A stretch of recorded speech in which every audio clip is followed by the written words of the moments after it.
പോകുന്നു.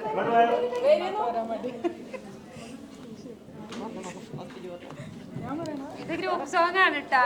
അപ്പൊ ഒരുമിച്ചേ പറയുള്ളൂ പറഞ്ഞു. ഞാനതിൽ ഫസ്റ്റ് ഇട്ടോ. മൂത്താള് എൻ്റെ മോളും കൂടി ഉണ്ടായിരുന്നു.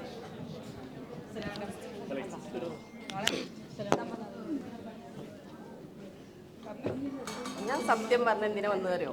ഇങ്ങനെ ഒരു ഫോട്ടോ എടുക്കാൻ സത്യമായിട്ടും പിന്നെന്താ ആ ഒരു സ്റ്റാറ്റസിന് വേണ്ടിട്ട്. പിന്നെ ക്ലാസ് കൊണ്ട് മെച്ചമുണ്ടോന്ന് വെച്ചാൽ മെച്ചമുണ്ട്. പക്ഷെ ഞാൻ നല്ലൊരു ഉമ്മയാണെന്ന് എനിക്ക് തന്നെ ഉറപ്പുണ്ട്.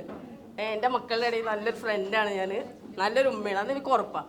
അതുപറ്റി അവരിവിടെ എല്ലാം ഉണ്ടെങ്കിൽ ഞാൻ തന്നെ പറയിപ്പിച്ചിരുന്നു. അടുത്തവരോട് എനിക്കും പ്രത്യേകിച്ച് ഒന്നും പറയാനില്ല. ഷാജിദ എൻ്റെ ഫ്രണ്ടാണ്. അങ്ങനെയാണ് ഞങ്ങൾ ഒരുമിച്ച് ഒരു ഗ്രൂപ്പിൽ വന്നത് തന്നെ. എൻ്റെ മോളും കൂടി ഉണ്ടായിരുന്നു. അവൾക്ക് ഭയങ്കര മിസ്സായത്. അവൾ പറഞ്ഞിട്ട് പ്രത്യേകം പറയാൻ പറഞ്ഞിട്ടുണ്ട്.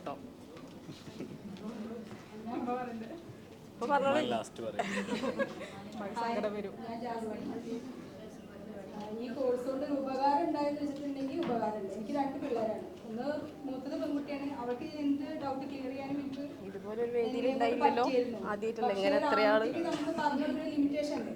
പക്ഷേ ഈ സാറിന്റെ ക്ലാസ് കൊണ്ട് എനിക്കത് കുറേ കംപ്ലീറ്റ് ചെയ്യാൻ പറ്റി. അത് ഞാൻ എൻ്റെ അക്കാനോട് പറയാറുണ്ട്, ഞാൻ ഇവരോട് തന്നെ പറയാറുണ്ട്. അതുകൊണ്ട് സാറിനോട് ഞാൻ ഗ്രൂപ്പിൽ പറഞ്ഞിട്ടുണ്ടായിരുന്നു, മോൾക്ക് എന്ത് ഡൗട്ട് ചോദിച്ചിട്ട് മോനോട് പറയാൻ പറ്റുന്ന സ്റ്റേജ് മോനോട് എന്തൊക്കെ പറയണമെന്ന് ഒരു ആൺകുട്ടികളോട് പറഞ്ഞു കൊടുക്കേണ്ടത് എന്തൊക്കെയാണ്, നമ്മൾ പേരൻസ് പറഞ്ഞു കൊടുക്കേണ്ടത് എന്തൊക്കെയെന്ന് സാറിൻ്റെ ക്ലാസ് കൊണ്ട് കുറേ ഉപകാരങ്ങൾ ഉണ്ടായിട്ടുണ്ട്.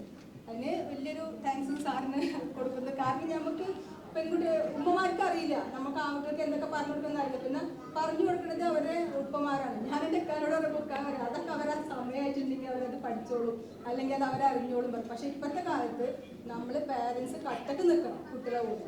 അപ്പോൾ കട്ടക്ക് നിന്നാലാണ് മക്കളും കൂടി ആ ഒരു ലെവലിൽ വളർത്തിക്കൊണ്ടുവരാൻ പറ്റുള്ളൂ. അപ്പോൾ അതിന് സാറിൻ്റെ ക്ലാസ് കൊണ്ട് വലിയൊരു ഉപകാരം തന്നെ ഉണ്ടായിട്ടുള്ളത്. പിന്നെ ഈ ഒരു ഞങ്ങൾ ഇത്രയും എൻ്റെ താത്തയാണ്, ഇത് താത്തയാണ്, ഇത് എൻ്റെ നാത്തൂനാണ്, ഇത് അനിയത്തിയാണ്, ഇത് നാത്തൂനാണ്. പക്ഷെ ഞങ്ങൾ എല്ലാവരും കൂടെ ഞങ്ങൾ നടുവിൽ ഞങ്ങൾ ഉമ്മ നിൽക്കുന്നത്, അതാണ് ഏറ്റവും വലിയ ഞങ്ങളുടെ പ്രൗഡ്. അപ്പം അതുകൊണ്ടാണ് ഞങ്ങൾ ഉമ്മാക്ക് വയ്യെങ്കിലും ഞങ്ങൾ ഉമ്മാനെ വിളിച്ചിട്ട് ഇങ്ങോട്ട് വന്നത്. അടുത്ത ലാസ്റ്റ് ഞങ്ങൾ ഉമ്മാനെ കൊണ്ട് 2 വാക്ക് ഞങ്ങൾ സംസാരിക്കും.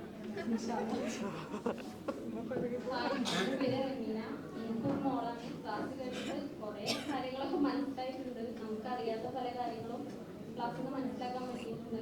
അതിന് സാറിനോട് ഒരുപാട് താങ്ക്സ് ഉണ്ട്. ഹായ്, ഞാൻ ഇസ്മത്ത്. ഗ്രൂപ്പിൽ മെസ്സേജും കാര്യങ്ങളൊക്കെ കേട്ടിരുന്നെങ്കിലും കംപ്ലീറ്റ് ആയിട്ട് പക്ക ടൈമിൽ ക്ലാസ് ക്ലിയർ ആയിട്ട് കിട്ടില്ലെങ്കിൽ ലാസ്റ്റ് എക്സാം ടൈമിൽ ഒരുവിധം ക്ലിയർ ചെയ്യാൻ എന്നെക്കൊണ്ട് പറ്റിയിട്ടുണ്ട്. പിന്നെ മക്കളെ കാര്യം എല്ലാവർക്കും അറിയാം. എല്ലാവരും പെട്ടെന്ന് ഷൗട്ട് ചെയ്യുന്ന ടീം തന്നെ ആവും വിചാരിക്കുമോ? അതേപോലെ തന്നെയാണ് ഞാനും. ഇപ്പം എന്തെങ്കിലുമൊക്കെ വന്നിട്ടുണ്ടെങ്കിൽ ജസ്റ്റ് തിങ്ക് ചെയ്യാനും ടൈം കൊടുക്കും. എന്നാലും പക്ക ക്ലിയറാന്ന് പറയാൻ വയ്യ. ഓക്കെ, എന്നാലും ചെയ്തത് കൊണ്ട് ഒന്ന് ഒരു സമാധാനം നമ്മളത് തിങ്ക് ചെയ്യും എന്ത് ചെയ്യണം എന്നുള്ളത്. കുഴപ്പമില്ല, അടിപൊളി കോഴ്സായിരുന്നു, ഹെൽപ്ഫുള്ളായിട്ടുണ്ട്. ഹായ്, ഞാൻ വിശാല. ഈ 4 കൂട്ടത്തിൽ ഏറ്റവും ചെറുതാണ്. ഉമ്മയുടെ ഒരൊറ്റ നിർബന്ധത്തിനാണ് ഞാൻ കൂടിയത്. അമ്മ നിർബന്ധിച്ചിട്ടാണ് ഞാൻ ഇതിൽ ചേർന്നത്. 3 ആൺകുട്ടികളാണ്.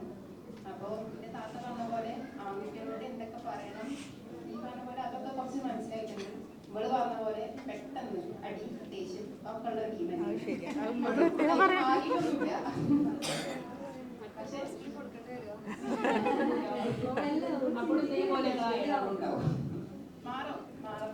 മാറാൻ പറ്റുന്നുണ്ട്. കേട്ടോണ്ട് അതിനുള്ളൊരു കോൺഫിഡൻസ്. ഉമ്മ 2 വാക്ക് സംസാരിക്കാം. അസ്സലാമലൈക്കും. എനിക്കൊന്നും പറയില്ല. മക്കളെല്ലാം ഞങ്ങൾ ജ്യേഷ്ഠത്തി അഞ്ചത്തി പോലെയാണ്. ഞങ്ങളെല്ലാ കമ്പനിക്ക് നിൽക്കും. എല്ലാം ഷെയർ ചെയ്ത് ഞാൻ സംസാരിക്കാറുണ്ട്.